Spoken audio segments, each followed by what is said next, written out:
7th grade. Today we're going to review Unit 8. Before we start the full review, we're going to go over some vocabulary and concept review. So the first thing you need to be able to tell me is what the equation of a line is. So if I'm asking you that, I'm looking for y equals mx plus b. The slope. Which variable out of all of these would represent the slope? That's going to be your m. I guess I'll just write it over here. Okay, and the b is your y-intercept. So under slope, that's going to be the m, and it represents the rate of change. Okay, and on a graph, we look at that as the rise over the run. Okay, to find the slope from 2 points, what we did was we did y2 minus y1 over x2 minus x1. Okay. For your y-intercept, that's your b, and that is where the graph crosses the y-axis.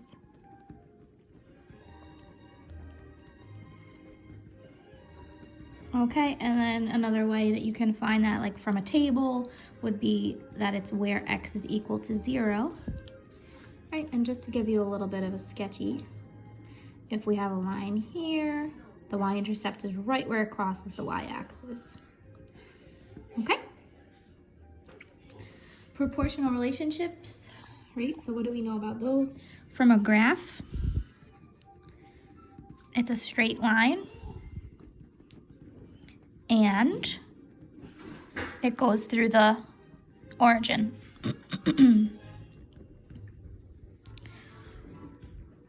Okay? From an equation, we're able to tell that it's proportional because it does not have a y-intercept. Right? Because if it's going through the origin, then it begins at 0.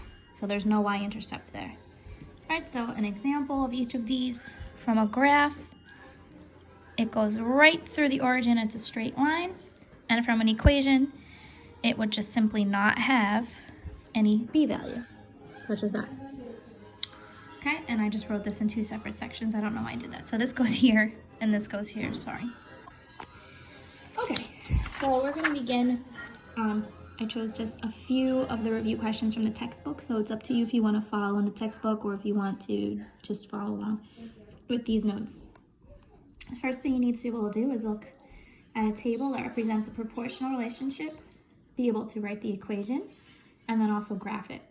So remember, when we're writing an equation, if it's proportional, it's going to be y equals kx or mx, no b value. So we're looking at the relationship between the time x and the distance y. So how would I get y from x? We get that by doing y divided by x.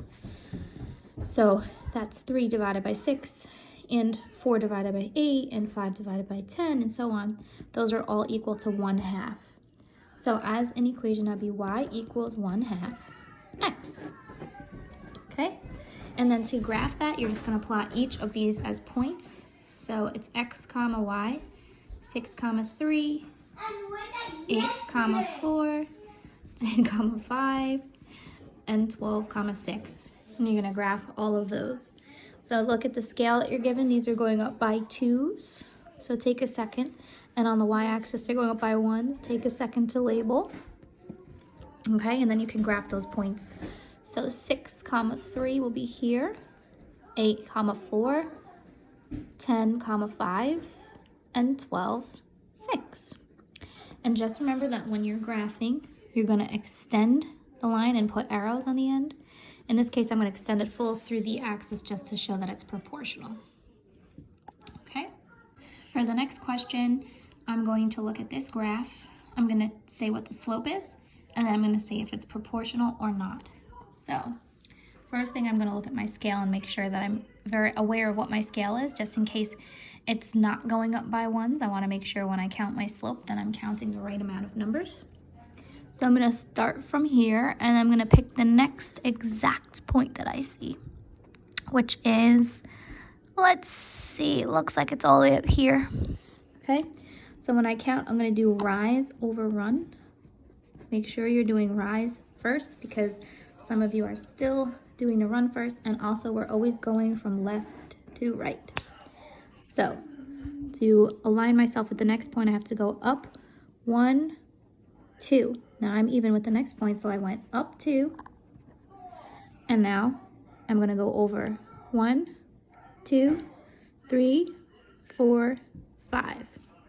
So I went up 2 and over 5. So my slope is positive because it's going up 2 over 5. Now, is this proportional or non-proportional? You can see it's a little bit unclear, but you can see that it is going through the origin and it's a straight line. So this is proportional. Okay, let's check out the next question.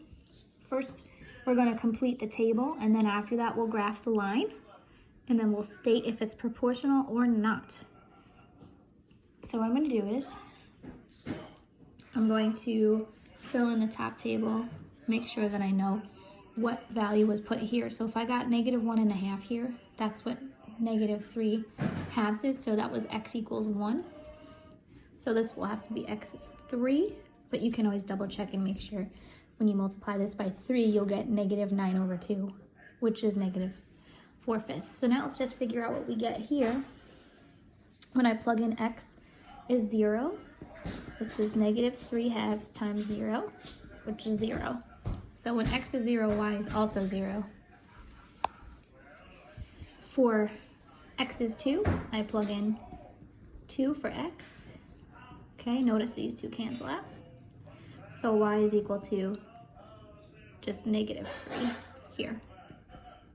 Okay, now we've gotten our points, we're going to graph them. So I'm just going to fill out the missing blanks here. 1, 2, 3, 4, and 5. 1, 2, 3, 4, and 5, and keeping in mind that I'm going to deal with some halves here. 1.5, 4.5. So I'm going to also go this way. -1, -3, -5, -1, -3, -5. My first point is 0, 0. That tells me that I don't have a y-intercept, and that tells me this is going to be proportional. My second point is 1, comma, -1.5. So I go to the 1, and I'm going down to -1.5. So -1.5 is going to be in between -1 and -2. So that'll be right about here. Okay. Now when x is 2, y is -3. So that's 2, -3, over to the 2, down to the -3 right here. Okay. And then finally I have 3, comma, -4.5. So when x is 3, y is -4.5. That's in between -4 and -5. So 3 and -4.5. So this is going to be our line. And again, you want to extend it a little bit and put arrows on it. We really should also be labeling our graph. Y equals -3/2 x. And now the last question was, is it proportional or not, and how do you know? Yes, it's proportional. There's two ways that you could say this. One, because the graph is straight and goes through the origin. You could also say that there's no y-intercept from the equation and from the table. I'm going to actually write both. I know because the graph is a straight line that goes through the origin, and or it has no y-intercept. The equation has no y-intercept. Be careful. Okay. Next. For our next section, we got into solving equations, okay, and then looking at the types of solutions. So for these three, what we're going to do is we're going to solve them, and then if they don't have one solution, we're going to say what kind of a solution they have. Okay, so for number 6, I'm going to rewrite it. So I'm going to rewrite this. Sorry, somebody called me when I was in the middle of that video, so I cut it off. So 3 times 4x minus 8 is equal to 1/5 times 35x plus 30. I would like to get rid of this fraction. I'm switching to a pencil. I would like to get rid of this fraction before I start anything. So I'm going to multiply both sides of this equation by 5 to get rid of this. If I do it to one side, I just have to remember to do it to the other side too. So now I have 5 times 3, which is 15. 4x minus 8 is equal to, now this is just 35x plus 30 because this 1/5 is changed into a 1. All right, now I'm going to distribute this 15 and I get 60x, my goodness, 60x minus 15 times 8 is going to be 120, I think, is equal to 35x plus 30. So now what I want to do is I want to bring over my 35x by subtracting. Okay, subtract it from here, and I'm subtracting 60 minus 35x, so that's going to give me 25x minus 120 is equal to 30. Okay, now I'm going to add 120 to both sides, and I end up with 25x is equal to 150, and I'm going to divide both sides by 25 and I'll get 6. So x is equal to 6. So you have one solution there. You can check your answer and you'll see x is equal to 6. Number 8, I am going to change this into fractions, which you don't have to do, but I'm going to do it because I do not like dealing with decimals personally. I would rather have a fraction and get rid of it. This is 1/4. And you guys can totally keep the decimals if you'd like. This is a half, if you don't mind, because you know you can use your calculators anyway. It's up to you though. So the benefit of doing this is that I'm looking in advance. I know that 8 times a 4th is just 8 divided by 4, and 4 times a half is just 4 divided by 2, so I know it's going to work out for me. So I have to distribute on both sides first. So remember, one at a time, sorry. So I'm going to do 8 times p, which is 8p. I'm trying to buzz. Okay, hold on. 8 times a 4th. I'm just going to write it out first, and then I'll deal with it. And then on this side, 4 times 2p is going to give me 8p minus 4 times a half. Okay, so let's see what happens here. You should already have a little bell going off in your head because you see 8p on both sides. So I've got 8p minus 8 times a 4th is like 8 divided by 4, which is 2. And then this is 8p. 4 times a half is 4 divided by 2, which is 2. So at this point, you can see that there's the same thing on both sides of the equal sign. If you keep going, you'll see that you'll either get 8p is equal to 8p, or you'll get 2 is equal to 2. Even if you keep going here and divide by 8, you're going to get p equals p. So you can stop all the way up there, because as soon as you see the same thing on both sides of the equal sign, that means we have infinitely many solutions. Okay, that's your answer. So I bet you can all figure out what's going to happen here just by looking at it. Hold on. And then you'll be able to see that, you know, when you have the same coefficient in front of the variable, you can tell it's going to not work out. If you don't, however, you will end up with an answer. So you can tell already that you're going to have 2 different coefficients in front of the variable, and you'll be able to solve. So I've got 4 times x minus 8 is equal to 52 minus 2x. So first I distribute my 4 on this side, of course, right?